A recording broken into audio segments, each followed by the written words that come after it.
Hi, I'm Don Miller. I'm a retired UCC minister and serving part-time as an interim at Community UCC in Carbondale, Kansas. I recently read in the local Lawrence newspaper, where I currently live, a story about the integration of Lawrence's swimming pool back in 1969. It reminded me of my unplanned reverse integration of a black swimming pool. It happened in the summer of 1970 at the end of my church youth group's mission trip. I was finishing a 15-month interim ministry at First Congregational Church, UCC, in Fremont, Nebraska, and I was getting ready to return for my last year at United Theological Seminary. Our youth group had been quite active during those 15 months and had grown pretty significantly. And we wanted to end the summer with a big mission project. The Reverend Ed Melhoff, who was the senior minister, never did anything small. Well, when we couldn't find a suitable mission project in Nebraska, I wrote to Reverend Andy Craig, the KO conference minister. He was a family friend of my wife's family. And he immediately called back when he got my letter and suggested that we lead a vacation Bible school in a small black UCC church in Okmulgee, Oklahoma. I didn't have a clue where Okmulgee is, and I'm pretty sure many of you don't either. Their minister had recently died, and his widow was struggling to keep the church going.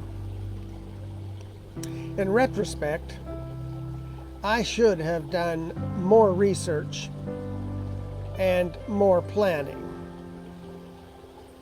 You see, Okmulgee was 450 miles away. Accommodations were poor, and there was racial tension in that community. The church was a one-room building with an outhouse. We stayed in a boarded-up high school that had been built before the turn of the century. There were working toilets in one area, only one area, and there were no showers. Our group had studied race over the past year, but we were unprepared for the three-way tension that we discovered. For we learned that after oil had been discovered on the Indian reservation land, that the tribes now controlled the local economy. And there was tension between white citizens of Okmulgee and both the Native American and the African American communities. It was a three-way segregated community. Well, our group, there were 15 or 20 of us, left Fremont on a Saturday morning and traveled to Wichita, where we slept on the floor of one of the UCC churches. Following worship the next morning, we traveled to Okmulgee that Sunday afternoon. We met the pastor's wife, got a brief orientation, and then went to the old high school to get settled in.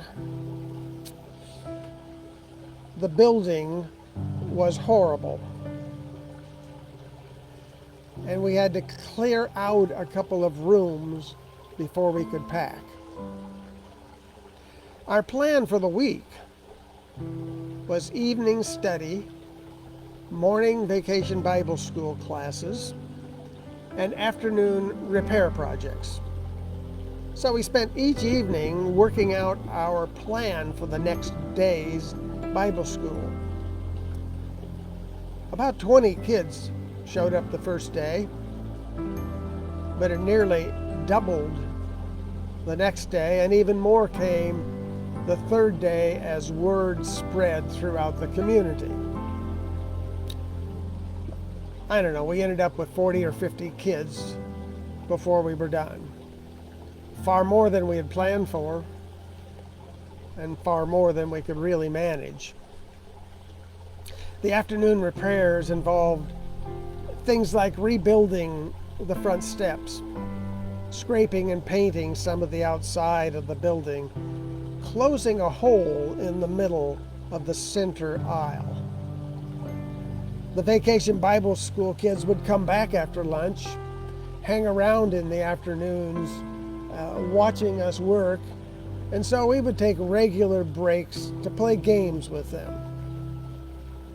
I have a picture somewhere of one of our group standing on a chair, making a basketball hoop with his arms, and here the kids were shooting baskets, bouncing them off of his forehead. But as the week progressed, tension began to build in the community around our presence. A steady stream of cars drove by the church during the day with catcalls and racist language, but there were no confrontations. But our evenings became more tense, for there was soon a parade of cars circling the block each evening with horns honking and lots of yelling. And it would continue until dark. We never responded. We kept the doors locked. And we found interior rooms to be in where the lights didn't show. Our big Vacation Bible School event was on Saturday morning. Parents were invited. Cookies and punch were shared. We sang. The kids performed skits. We closed with worship. It was a typical Vacation Bible School closing event. And then it happened. The Vacation Bible School kids began to beg our youth to come and go swimming with them that afternoon. And without thinking or asking, they said, "Sure, we'll come." But it wasn't in the schedule. We had cleaning up and packing to do. And we still had to work some more on our Sunday morning worship service that we were leading before we headed for home Sunday afternoon. But we got together and talked and agreed that we would work hard for a couple of hours. Then we would go swimming at the end of the afternoon, and then we would finish up after dinner so that we could all go swimming. Besides, I'd begun thinking about how ripe smelling my car was going to be on our trip home, since we had only bathed in the bathroom sinks all week long. When we arrived at the swimming pool, our Vacation Bible School kids were there, waiting in the parking lot, waiting to see if we would really show up and join them. A big cheer went up when we arrived. The kids began chanting, "They came, they came, they came," as they tried to drag us toward the swimming pool. Well, I insisted that we take a long shower before entering the pool.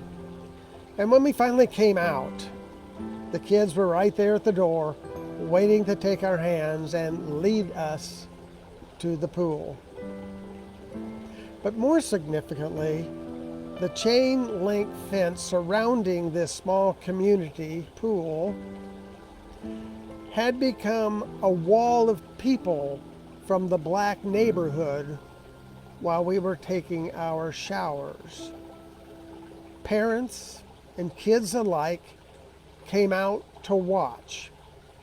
They came out to watch we white folk choose to go swimming with their black children.